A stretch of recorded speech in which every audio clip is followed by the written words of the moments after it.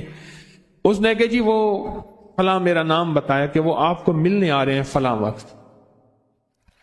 جب میں گیا تو ان کی دکان پہ گیا،